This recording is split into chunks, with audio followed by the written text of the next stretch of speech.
ماضی کے تنازعات کی بنیاد پر بعض مسائل بار بار سامنے آتے رہے ہیں۔ ایک بڑا مسئلہ 1971 کے دوران مبینہ جنگی جرائم اور قیدیوں کے حوالے سے بنگلہ دیش کے اندر کئی حکومتوں نے اس مسئلے کو سیاسی مقاصد کے لیے استعمال کیا۔ خاص طور پر عوامی لیگ نے اکثر اس معاملے کو زندہ رکھا اور پاکستان کے خلاف بیانات دیے۔ دوسری طرف پاکستان کی جانب سے کئی بار ماضی کو بھلا کر مستقبل کی طرف دیکھنے کی بات کی گئی، لیکن بنگلہ دیشی سیاست میں اس نقطے کو ہمیشہ بار بار چھیڑا جاتا رہا۔ نتیجتاً تعلقات میں گرم جوشی پیدا ہونے کے بجائے سرد مہری قائم رہی۔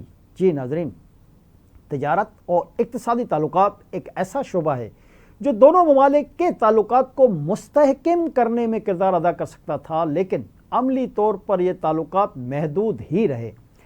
اگرچہ پاکستان نے کئی بار تجارتی تعلقات کو وسعت دینے کی کوشش کی، لیکن بنگلہ دیش کی پالیسی اکثر بھارت کے دباؤ یا اندرونی سیاست کی وجہ سے محدود رہی۔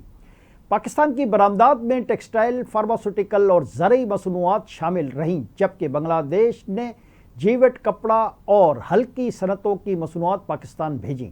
ان روابط نے کسی حد تک تعلقات کو سہارا دیا، لیکن حجم کے اعتبار سے یہ تجارت ہمیشہ کم رہی اور توقعات کے مطابق نہ بڑھ سکی۔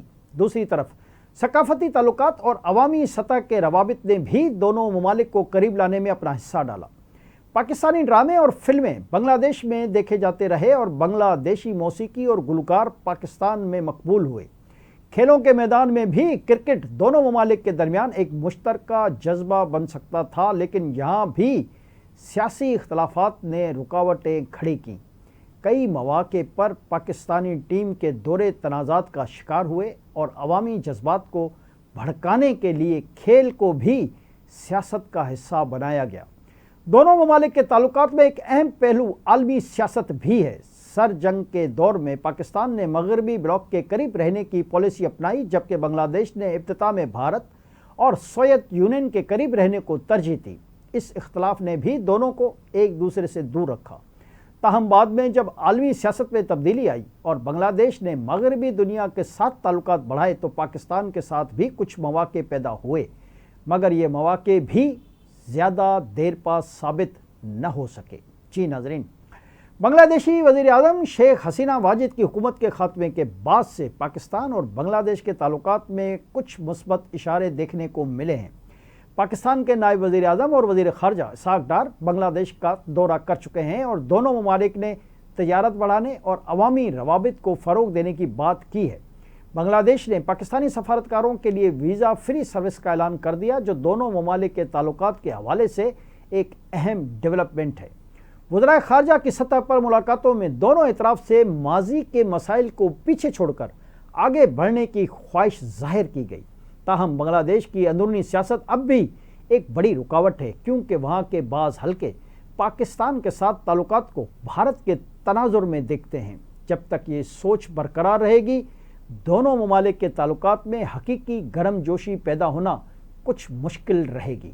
جی ناظرین، مستقبل کے حوالے سے اگر دیکھا جائے تو پاکستان اور بنگلہ دیش کے تعلقات کو بہتر بنانے کے کئی امکانات موجود ہیں۔ دونوں ممالک بڑے مسلم ممالک ہیں اور عالمی سطح پر ایک دوسرے کے ساتھ تعاون کر سکتے ہیں۔